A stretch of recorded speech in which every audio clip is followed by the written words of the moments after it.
Hello there, many thanks for joining us on our Friday Business News Report. We now begin the business news feature today, focusing on the currency and cryptocurrency market as Geeta Gopinath, the first Deputy Managing Director of the International Monetary Fund, says economic sanctions imposed on Russia as a result of its invasion of Ukraine will decrease the dominance of the US dollar. She also says the Russia-Ukraine crisis would also increase the adoption of digital finance, including cryptocurrencies, stable coins, and central bank digital currencies. And now joining me now virtually to discuss this and much more from the United Kingdom, I have Benga Onifade, Startup Manager, Wealth Hackers. Thank you very much for joining us on the Breakfast Show this morning, Mr. Onifade. Good morning. Now, looking at the Western sanctions on Russia and restrictions on its central bank, this has forced the country to shift from the US dollar to cryptocurrencies such as Bitcoin. Now, we had reports where Russia even agreed to accept cryptocurrencies in payment for oil and natural gas trade with its allies. Now, to what extent do you see this development, the Russia-Ukraine crisis, now push up the performance of cryptocurrencies and also the adoption of CBDCs? Right. So just get to the background. We all aware now that Russia invaded Ukraine on the 24th of February. And as a result of that, there has been sanctions levied on them by the United States and its allies, thereby, stifling or, restricting their transactions in US dollars. So as a result of that, I think just about a week ago, Russia decided they will rather switch into a different kind of assets, and especially in payment for the natural gas. We all know Russia is one of the leading providers, exporter of natural gas to mainly European Union.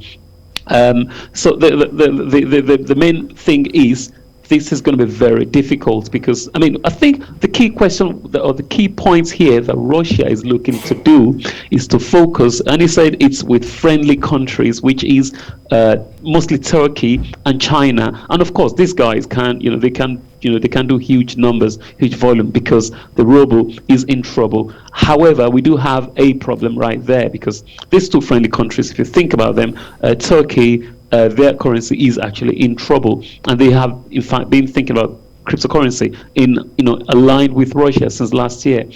While on the other hand, with China, which is the yuan now, they actually did ban the cryptocurrency in China because it puts pressure on that with the yuan. So that makes it very difficult, unfortunately. It's a threat, but difficult to, in theory, easy, but in reality, extremely difficult, and in this time to perform. Okay, now, do you think this whole Russia-Ukraine crisis also has that sustaining element, especially for the fact of ensuring that we see in the long run a further decrease of the dominance of the US dollar, because this crisis definitely has brought a little bit of shake-up in terms of the dominance of the US dollar. Now, if this crisis continues far longer than anticipated, what do you think will play out, especially with regards to cryptocurrencies versus the dollarized global economy? Sure. So speaking of the difficulty that this war can have on effects, I think if you think about one of the things is Ukraine, they were raising funds through cryptocurrency, and they raised funds through cryptocurrency. They were able to show up about 10 million in US dollars in cryptocurrency, and that makes it very easy because what are the advantages of crypto? It's transparent. You can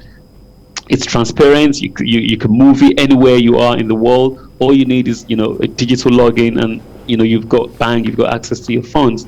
But what makes this extremely difficult in this case for Russia, and going forward with this conflict that's been going on, the longer this conflict goes on, I think the more pressure Russia will be on. If you think about it, number one, who are the major movers in cryptocurrency? It's still mostly the United Kingdom.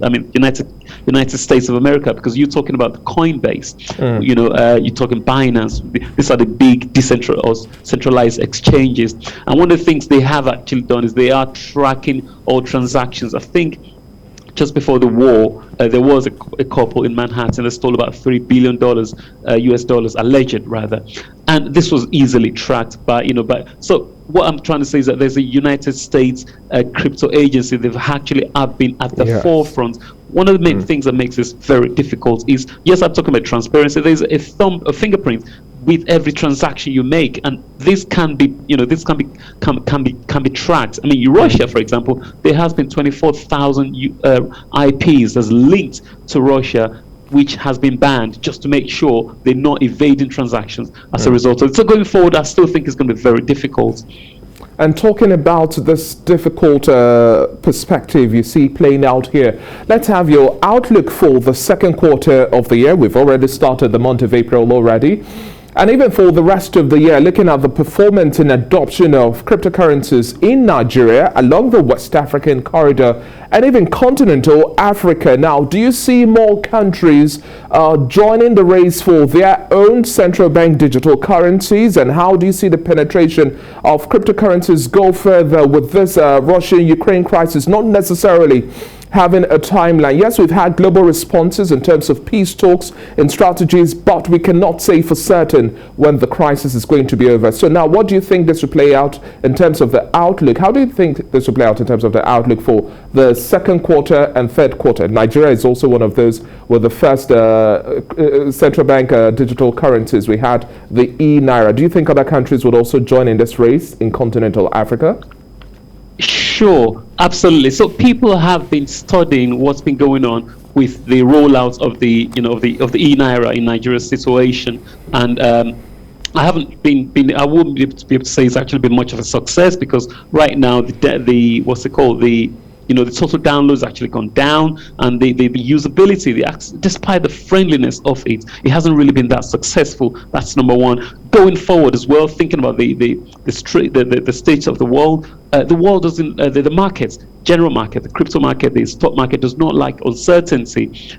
We don't know what's going on or when it's going to end. Russia-Ukraine war, of course, sanctions still being levied every day, attacks still being ongoing. So we don't know that. There's interest rates worldwide, which has sparked high-rise inflation with Nigeria. So there's a flight or fight risk, and people are flying onto cryptocurrency.